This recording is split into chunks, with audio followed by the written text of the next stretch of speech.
Hello les amis et bienvenue dans cette nouvelle vidéo. Avez-vous déjà imaginé vous réveiller un beau matin et bam, vous retrouver dans un autre monde avec tellement de puissance que vous aurez du mal à la contrôler? Eh bien, les héros que nous allons vous présenter dans cet épisode se sont déjà retrouvés dans ce type de situation. Et je peux déjà vous dire que de l'action et de l'intrigue, il n'en manque pas. Assurez-vous de cliquer sur le bouton j'aime au bas de cette vidéo et de vous abonner à ma chaîne tout en activant la cloche de notification afin de ne rien rater de nos prochaines sorties. Commençons donc sans plus tarder avec le numéro 10, Angel Beats. Nous nous retrouvons dans un monde où la mort est l'un des nombreux mystères qui a laissé pour compte l'humanité dans la pénombre. Cependant, la question fatidique de savoir où vont les âmes après la mort va bientôt trouver une réponse, lorsque notre jeune Yuzuru Otonachi, 17 ans, va se réveiller sans souvenir antérieur dans une dimension entre la vie et puis la mort, où il va donc découvrir la vérité brûlante de l'au-delà. Ayant pris la forme d'un lycée, cette fameuse dimension assez étrange a été designée pour abriter ceux qui sont morts de façon non désirée. Se sentant donc lésés par Dieu au cours de leur vie terrestre, les résidents de cette école vont décider de former une faction rebelle, nommée l'Afterlife Battlefront, qui vise à s'opposer à leur divin président du conseil étudiant, Kanade. Yuzuru Otonashi va donc être invité par le chef du groupe, Yuri Nakamura, pour prendre part à ce combat. Numéro 9, By the Grace of Gods. On se retrouve ici en pleine forêt, très loin de tout contact humain.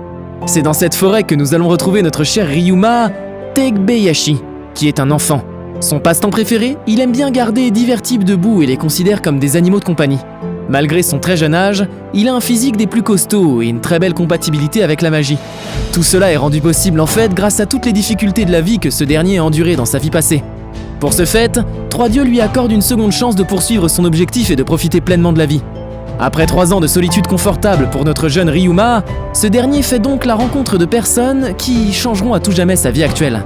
Notre jeune Ryuma va donc par la suite se lancer dans des aventures folles et vivre des expériences uniques que nous vous laissons découvrir de par vous-même. Numéro 8, Dog and Scissors. Il s'agit là d'un animé d'un des types comiques et en même temps absurdes qui vous propose des suites de mystères intéressantes. Harumi Kazuhito est un lycéen qui adore les livres et est un grand fan du romancier Natsuno Kirihime. Un beau jour, Harumi fait la rencontre de Kirihime qui était venu pour écrire un de ses livres dans un café, mais se faisait en même temps agresser par un voleur armé. Ce dernier décide de la protéger mais se fait tuer à la place de l'autre personne dans l'attaque. Grâce au pouvoir surnaturel d'un ver de papier, ce dernier s'est donc réincarné en Tekel, une race de chien. Quoiqu'il ait reçu dans une autre chance de vie, dans sa nouvelle apparence, il ne peut pas faire ce qu'il aime le plus, c'est-à-dire lire. Sur son chemin, il fera donc la rencontre d'une charmante fille avec des ciseaux qui lui propose son aide. Il va devenir par la suite le souffre-douleur de cette dernière, qui prend un malin plaisir à le maltraiter à l'aide de ses ciseaux. Numéro 7, My Next Life as a Villainess. Pour la plupart des personnes, vous aimeriez bien vous réveiller dans un monde plein d'aventures en étant le protagoniste, que ce soit dans un jeu ou alors même dans un autre monde, n'est-ce pas? Malheureusement, une certaine fille n'aura pas cette chance. Ayant retrouvé les souvenirs de sa vie passée, cette dernière se rend compte qu'en fait elle renaît dans le monde de Fortuner Lover, qui est l'un des jeux qu'elle aimait jouer. Malheureusement pour elle, le personnage qu'elle va incarner dans ce jeu est nommé Catharine Claes, qui est le principal antagoniste du jeu. Elle va donc devoir faire face à une catastrophe totale à chaque fin de partie. Connaissant tout de même tous les rouages du jeu, elle va devoir prendre sur elle afin d'échapper à ce destin maudit. Numéro 6, Punchline. L'histoire originale de cet animé est centrée sur le quotidien de 5 adolescents qui vont devoir combattre le crime. Il va s'agir de Hiratsu Yuta, qui est le protagoniste principal de l'animé et qui a le pouvoir de séparer son esprit de son corps. Ensuite, nous retrouvons Mikatan Narukino, qui est une brillante idole.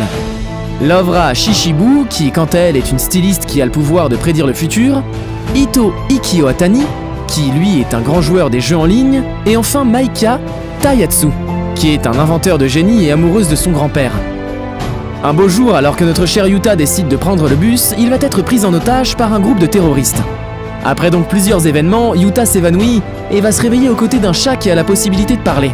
Ce dernier va donc lui expliquer que son âme s'est détachée de son corps et que son corps est alors contrôlé par une autre âme. Dites-moi en commentaire déjà quelle aurait été votre réaction face à cette nouvelle. Le fameux chat lui explique aussi que le seul moyen pour lui de retrouver son corps est donc d'effectuer un rituel, grâce à un livre qui se retrouve dans son appartement. Notre protagoniste va donc partir à la recherche de ce fameux livre.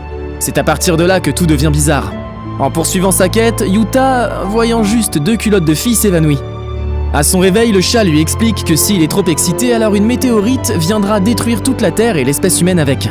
Nous voici à présent dans le top 5 de notre liste. Assurez-vous de laisser un gros pouce bleu sous la vidéo et de vous abonner si vous avez aimé le contenu. Passons maintenant au numéro 5, Dr Stone. Alors que tout semblait bien se passer sur Terre, une sorte de lumière verte vient transformer tous les humains en pierre. Des milliers d'années plus tard, notre jeune Senku, qui est un garçon super intelligent, va se réveiller de son sommeil de pierre et tenter de rassembler le plus de personnes pouvant l'aider dans son aventure, afin de comprendre ce qui est réellement arrivé à la Terre ce jour-là. Pour ça, il va donc bien devoir reconstruire peu à peu la civilisation à l'aide de ses compagnons. Un shonen très bien connu à travers le monde. Si vous ne l'avez pas encore suivi, alors faites un tour, vous ne serez pas déçus. Numéro 4, The World Finest Assassin. Nous voilà ici avec un vieil homme qui a vécu sa vie comme étant le plus grand assassin du monde. De par son âge avancé, ce dernier a donc finalement décidé de raccrocher et prendre sa retraite.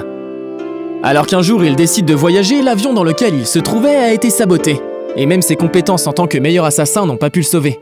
Une fois mort, ce dernier a été réveillé par une déesse qui voulait le réincarner dans un monde de magie et d'épée, parce qu'elle avait besoin de ses compétences d'assassin afin d'empêcher la destruction de son monde.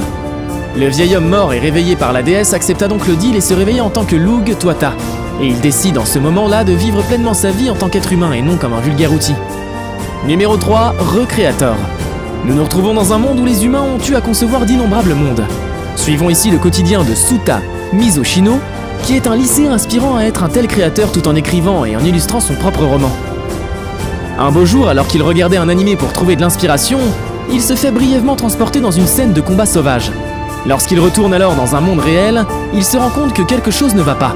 Plus tard, l'héroïne de l'animé, Celesia Yupitilia, va donc revenir vers lui.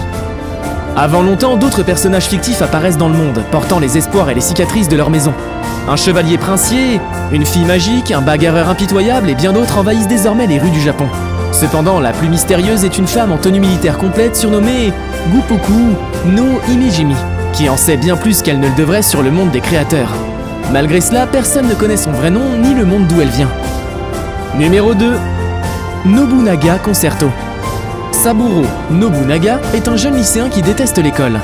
La matière qu'il déteste par-dessus tout, c'est l'histoire, car il préfère apprendre ce qui s'est passé réellement auparavant.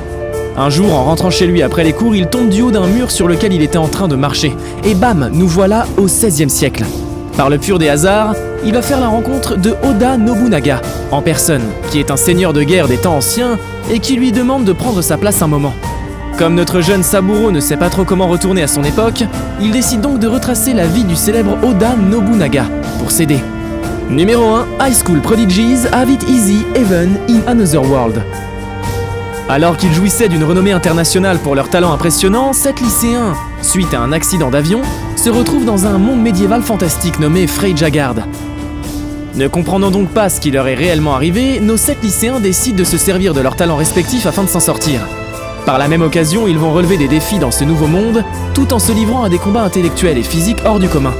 Nous espérons que cette vidéo vous aura beaucoup plu. Si c'est le cas, écrasez le bouton like afin de soutenir la chaîne. N'oubliez pas aussi de vous abonner et d'activer la cloche de notification pour ne plus au grand jamais louper nos sorties.